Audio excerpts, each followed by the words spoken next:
النبی اتق اللہ، اے غیب کی خبریں دینے والے آپ اللہ سے ڈرتے رہیے۔ اللہ تبارک و تعالیٰ نے نبی کریم صلی اللہ علیہ وسلم کو یہ حکم دیا کہ آپ اپنے رب سے ڈرتے رہیں، جبکہ آقا علیہ الصلوۃ والسلام کی جو پوری حیات طیبہ ہے اس کا اگر ہم مطالعہ کریں تو آقا علیہ الصلوۃ والسلام کی زندگی کا کوئی لمحہ ایسا نہیں ہے جس میں آپ اللہ تبارک و تعالیٰ سے نہ ڈرتے ہیں، کوئی بھی معاملہ آپ علیہ الصلوۃ والسلام کا نہیں۔ تو جب آپ اللہ تبارک و تعالیٰ سے ہر وقت ڈرتے ہیں تو پھر اللہ تبارک و تعالیٰ نے آپ کو کیوں کہا کہ اتق اللہ، محبوب آپ اللہ سے ڈرتے ہیں؟ اس کی وجہ کیا ہے؟ مثال کے طور پر ایک بندہ پہلے بیٹھا ہے اور کوئی بندہ اس کو کہے کہ تم بیٹھ جاؤ، تو یہ ایک فضول بات ہے۔ ایک بندہ پانی پی رہا، بندہ اس کو تم پانی پیتے رہو، تو یہ ایک فضول بات۔ ایک بندہ جب ایک کام کر رہا ہے اس کو پھر کہنا یہ تم کام کرو، اس کی کیا وجہ ہے؟ اسی طرح جب اللہ کے نبی ہر وقت اللہ تبارک و تعالیٰ سے ڈرتے ہیں تو پھر اللہ تبارک و تعالیٰ نے کیوں نبی کریم صلی اللہ علیہ وسلم کو یہ حکم دیا؟ مفسرین کرام نے جو اس کا جواب دیا ہے وہ یہ ہے کہ اللہ تبارک و تعالیٰ اصل میں آپ کو کہہ کر یہ حکم دے رہا ہے کہ محبوب جس طرح آپ کی یہ پچھلی زندگی ساری آپ کی حیات مبارکہ میرے سے ڈرتے ہوئے گزری ہے، تقوی میں گزری ہے، تو اے میرے محبوب اب آپ کی آگے جو زندگی ہے جس طرح آپ پہلے تقوی اختیار کر چکے ہیں اسی طرح آگے بھی اپنے اس تقوی کو قائم رکھیے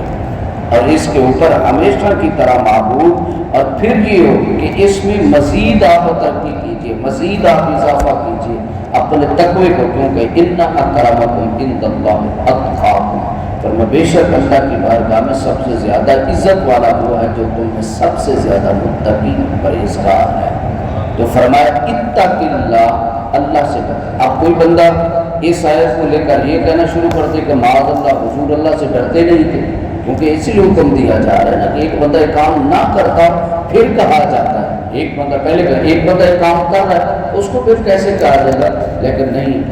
قرآن مجید قرآن رشید کو سمجھنے کے لیے یہ ضرور سمجھنے کے لیے اس کے جو ظاہری الفاظ ہیں اگر بندہ اس پر عمل کر دے تو قرآن نے کیا کہا؟ جو دلوں بھی کثیرہ و یادی بھی کثیر، اس کو پڑھ کے بہت سے گمراہ ہو جاتے ہیں اور بہت سے ہدایت۔ آج بھی لوگ قرآن کی آیتیں پڑھ کر لوگوں کو گمراہ کر رہے ہیں، پڑھتے وہ بھی قرآن کی آیتیں ہیں لیکن یہی ہے قرآن مجید کے کئی کچھ ظاہری معنی ہوتے ہیں اور کچھ باطنی معنی۔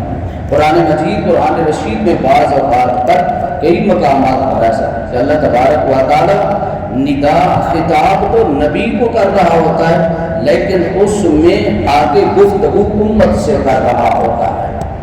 احکام ظاہری طور پر۔ اب یہاں پر بھی اللہ تبارک و تعالیٰ ظاہری طور پر نبی کو یہی حکم دے رہا ہے کہ محبوب آپ اللہ سے ڈرتے رہیے، تو اس کے ڈرنے کا اتق اللہ کا مقصد یہ ہے کہ محبوب آپ جس مقام تقوی پر ہیں تو اس سے مزید اپنے اس تقوی کو آپ آگے مزید ترقی اضافہ کیجیے۔ اس کے بعد فرمایا وَلَا تُطِعِ الْكَافِرِينَ وَالْمُنَافِقِينَ، اور کافروں اور منافقوں کی اطاعت نہ کریں۔ اللہ تبارک و تعالیٰ نے نبی کریم صلی اللہ علیہ وسلم کو فرمایا اور پھر اور اللہ تبارک و تعالیٰ سے آپ ڈرتے رہیے، اور اس کی جو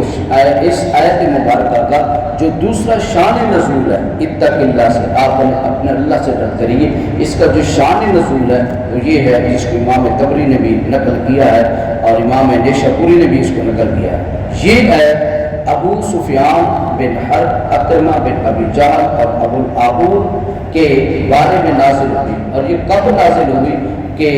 جب غزوہ احد ختم ہوا اور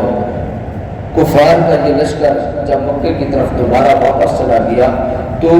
یہ غزوہ احد کے بعد یہ واپس جو ہے یہ مدینہ پاک میں ہے۔ ان میں کفار کے 3 لوگ تھے، ابو سفیان تھا، عکرمہ بن ابی جہل اور ابو العبور عمر ابن ابی سفیان۔ یہ 3 بندے مدینہ پاک میں واپس ہیں، اور یہ مدینہ پاک میں واپس ہے اور ان کے آنے کا مقصد یہ تھا کہ نبی کریم صلی